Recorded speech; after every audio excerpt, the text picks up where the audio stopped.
Grabe sa lakas ang lineup ng defending champions ng Commissioner's Cup na TNT Tropang 5G. Ibabandera nga nilang 7'3" former NBA player na si Bol Bol. Magbabalik na rin si The Blur Jason Castro. Excited na nga itong labpasan si Bol Bol. Ito nga ang 2026 Commissioner's Cup lineup ng TNT Tropang 5G.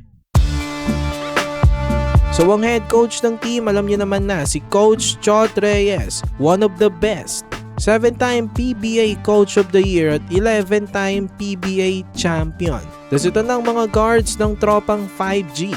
Unahin natin ang legend, returning na si Jason Castro. Kilalang si The Blur, veteran floor general, leader ng team na siyang aalalay sa mga young guns at maasahan pa rin sa mga crucial games. Sana 100% healthy na siya.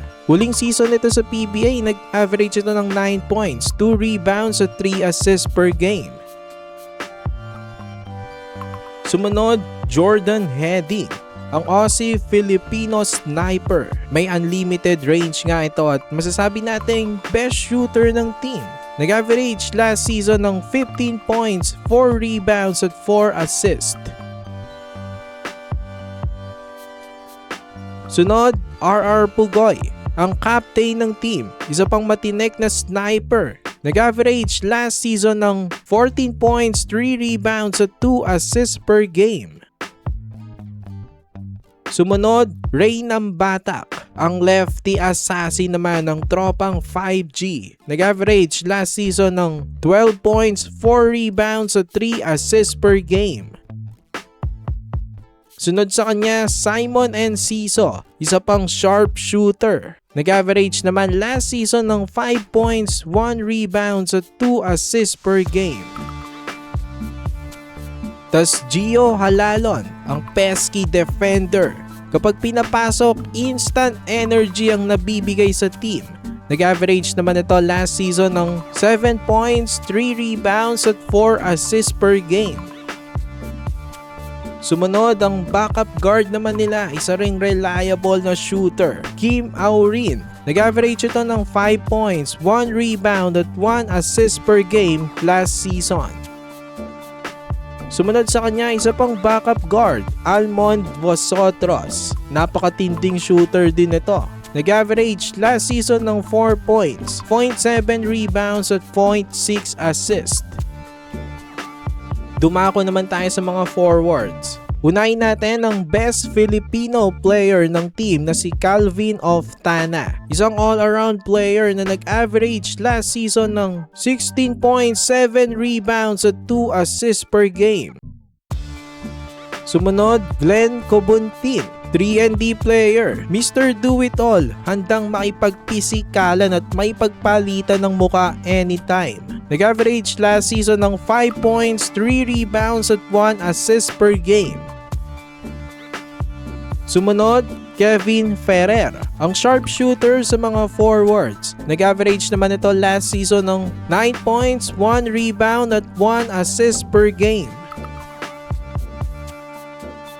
Sumunod, Kelly Williams, ang ageless wonder. Power forward ang pangunahin nitong posisyon. Pwede rin mag-center. Nag-average ng 6 points, 5 rebounds at 1 assist per game.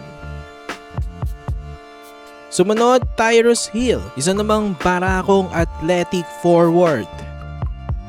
Tapos Mike Nieto, solidong backup sa kanilang wing spot. At nandyan pa si Paul Varilla.